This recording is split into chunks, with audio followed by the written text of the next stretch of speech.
Gold medal वाली बहू। सपना के पिता एक गरीब किसान थे। माँ पिता खेत में काम करते तो पीछे से सपना गांव के बच्चों के साथ हॉकी खेलती। एक दिन शाम को, सारा दिन खेलती रहती है, ये नहीं कि छोटे भाई को संभाले।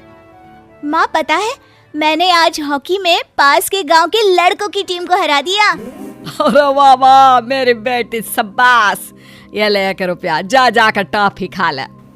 सपना खुशी से पिता के गले लग जाती है और बाहर चली जाती है। अरे तुम इसको बिगाड़ रहे हो, मैं ना इसकी शादी ही करा दूंगी। ऐसा कैसे शादी करा देगी? हाँ, अभी तो उम्र खेलने की है। माँ बड़बड़ करती वहां से निकल जाती है। लेकिन शाम को उन लोगों के घर कुछ लोग आते हैं। अरे राम सुखिया, जरा ये तो बतलाओ, सपना के बारे में क्या सोचा है? अरे क्या सोचना है मास्टर जी, पढ़ रही है, जितना पढ़ सकती है पढ़े, फिर शादी करवा देंगे, कोई अच्छा सा गांव का ही लड़का देख लेंगे। अरे तुम तो उसके पिता हो, तुमको कुछ नहीं पता? माँ घबरा जाती है। अरे का मास्टर जी, का पता नहीं, का हो गया? हम तो इनसे पहले ही बोल रहे थे कि लड़की की जात है, संभाल लो। अरे भाभी जी, आप भी ना कभी अच्छा भी सोच लिया करो। अरे सपना क्या खेलती है हॉकी, बड़े से बड़े आदमी भी नहीं जीत पाते हैं उससे। कल गांव में एक टीम आ रही है, लड़कियों की हॉकी खेलने उसे भेज देना, वहाँ शायद कुछ बात बन जाए। अरे ना ना मास्टर जी, कोई खेल वेल नहीं करवाना हम लोगों को, वो भी शहर के लोगों के साथ तो बिल्कुल भी ना। शहर के लोगों को ना कोई भरोसा नहीं होता मास्टर जी। अरे कैसी बात कर रही हो सपना की माँ, बुरा आदमी तो हर जगह मिल जाएगा, उसके लिए शहर का और गांव का। हाँ हाँ मास्टर जी, हम लोग तैयार हैं, कल आ जाएगी सपना वक्त से। माँ के लाख मना करने पर भी पिता सपना को हॉकी टीम के लिए भेज देते हैं।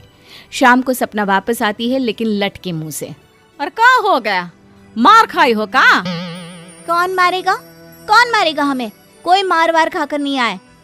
अरे फिर शकल पर 12 क्यों बजे हैं, बताओगी? देखो माँ, आप समझोगी नहीं, बताकर फायदा क्या है? अरे बिटिया रानी, हम तो समझेंगे ना, हमें ही बता दे। सपना पापा के गले लग जाती है। पापा, मैं ना सिलेक्ट हो गई हूँ भारत की हॉकी टीम में खेलने के लिए। अरे वाह, ये तो बहुत ही खुशी की बात है मेरे बच्चे। फिर मेरी गुड़िया काहे परेशान है? पापा, मुझे दिल्ली जाना पड़ेगा आगे की प्रैक्टिस के लिए। माँ जो सारी बात सुन रही होती है, जोर से चिल्लाती है। एक पैसा नहीं है मेरे पास, समझी? कुछ नहीं दूंगी। शादी के लिए लड़का फाइनल भी कर दिया है, कल्ले का बेटा, वो शादी कर लेगा तुमसे। सपना पिता की ओर देखती है। अरे देख सपना, खेलने दिल्ली जाना है तो सिर्फ इसी शर्त पे कि आकर कल्ले से बेटे से चुपचाप शादी कर लेगी, बोल। अरे ठीक है ना, कल्ले का बेटा तो बहुत ही समझदार है, सरकारी नौकरी है उसकी, मान गया वो तो सपना शादी कर लेगी। सपना भी धीरू, जो कि कल्ले का बेटा था, उसे जानती थी। वो मन ही मन सोचती है कि शादी तो वैसे भी होनी है, लेकिन माँ की ये शर्त मान गई तो जीवन जीने का एक मौका तो जरूर मिलेगा। हाँ, मुझे मंजूर है। हाँ, तो कल मैं उन लोगों को बुला लूं? पिता और सपना दोनों एक दूसरे को देखते हैं। अब माँ ठीक है ना, बुलाने की क्या जरूरत है, वो लोग पसंद कर रहे हैं ना मुझे, वही ठीक है। बस आप तो मेरा दिल्ली का बैग पैक कर दो। सपना दिल्ली जाती है, दिल्ली टीम के लिए खेलने के लिए। सपना खूब अच्छा खेलती है और गोल्ड मेडल जीत कर आती है। जब वो गांव आती है तो उसका जोरदार स्वागत होता है। हर कोई सपना सपना चिल्ला रहा होता है। और सपना के पापा, तुम्हारी बेटी ने तो गांव का नाम रोशन कर दिया है। गांव की तरफ से तुम लोगों को गांव में पक्का मकान और सपना को परिषद में पक्की नौकरी देने के लिए हम तैयार हैं। अरे वाह वाह, पक्का मकान, ये तो बहुत अच्छी बात है, लेकिन सपना की नौकरी नहीं चाहिए हमें। हाँ, कैसी बात कर रही हो सपना की माँ? लड़की की नौकरी रहेगी तो अपने पैरों पर खड़ी रहेगी, किसी के आगे झुकने की जरूरत ना पड़ेगी। अरे चुप रहो, हम तो नौकरी ना करते हैं, पर मजाल है कि किसी के आगे झुके हो। ना ना, हमारी बेटी नौकरी नहीं करेगी। पिता लाख समझाते हैं लेकिन माँ नहीं मानती। और फिर वो दिन भी आ जाता है जब सपना को अपने कहे अनुसार लड़के से शादी भी करनी पड़ती है। ससुराल में। ए बहू, तू रोज रोज सुबह कहाँ जाती है? घर का सारा काम निपटा कर कहाँ भागती है? माँ का घर तो पास ही है, वहीं निकल जाती है क्या? नहीं माँ जी, मैं हॉकी खेलने जाती हूँ, मुझे खेलना पसंद है। खेलना पसंद है? अरे कैसी बात कर रही है बहू, शादी के बाद तो कोई लड़की खेलती फैलती नहीं है, वो घर का काम काज देखती है।